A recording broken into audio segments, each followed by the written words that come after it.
With Diddy locked up and denied bail twice under charges that include phrases like freak-offs and 1,000 bottles of baby oil, it's crazy to see such a powerful figure in the history of hip-hop finally being taken down by the feds.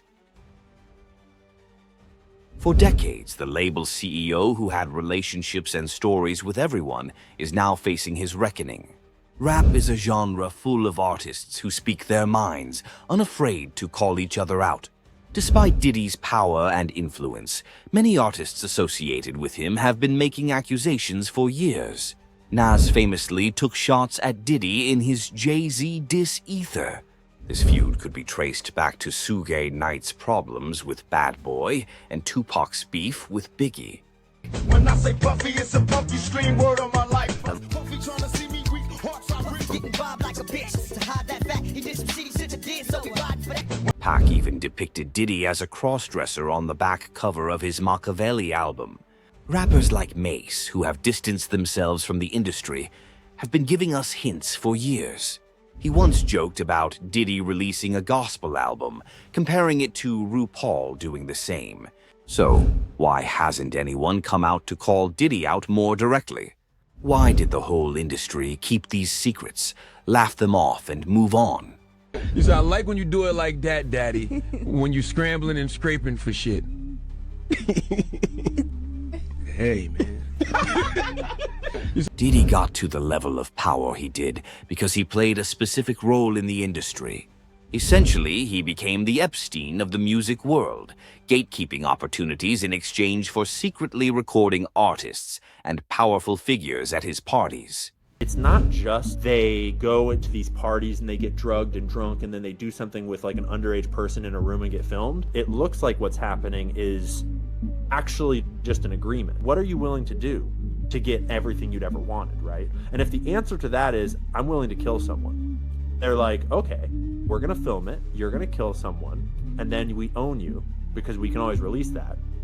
And then you're in the club, right? And the worse that you're willing to do, the more they own you, and therefore the more they can trust you. It's not. The government is now in possession of these tapes, which could potentially bring down many big names in the industry. But long before now, artists like the LOX were calling Diddy out.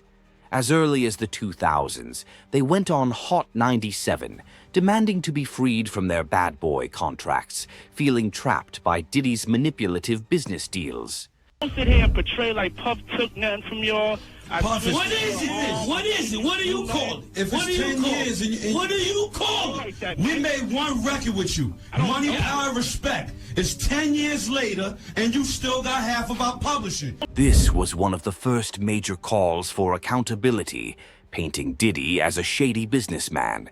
Then there's the infamous nightclub shooting that sent rapper Shyne to prison for a decade, while Diddy walked away unscathed.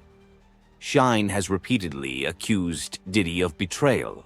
Even Freddy P, a member of Da Band, recently came forward with emotional accusations, saying Diddy destroyed his career and drove him into depression.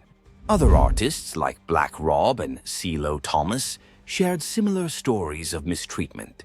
50 Cent's beef with Diddy also goes way back to the early 2000s, when 50 accused Diddy of trying to blackball him from the industry. According to 50, Diddy told industry executives not to work with him. Their beef reignited later when 50 brought up a strange encounter where Diddy allegedly offered to take him shopping. I'm like, what'd you just say?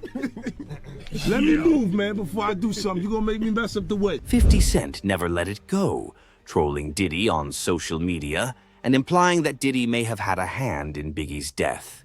Eminem added fuel to the fire with his recent track, where he subtly implied Diddy's involvement in the deaths of Biggie and Tupac. Wait, he didn't just spell the word rapper and leave out a beat, did he? In 2022, Kanye West also called out Diddy on Drink Champs, suggesting that Diddy was a Fed and that he had deals with the government. Diddy, all these people aren't in position. Now, for us as celebrities, they got to call and put a leash on them. If we're talking about the validity of Lil Rod's lawsuit, he alleges in the lawsuit that Diddy has protection from the feds. At least over the past he did. And he alleges that they covered up this murder, a couple murders in the past. And we know about the Shyne murder. There's a lot of rumors and allegations in the industry about how Shyne took the rap.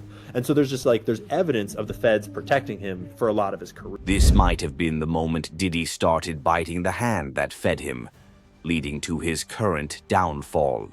It's speculated that Diddy's cooperation with authorities might be why Kendrick Lamar hinted that the party was about to die and the music industry was about to reset. As more stories come to light and more resignations happen, it's clear that Diddy's influence in the music world is crumbling.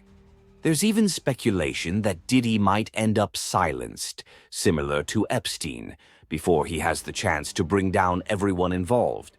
If that happens, will anything really change, or will the government continue to hold on to the blackmail material that Diddy once controlled? Only time will tell.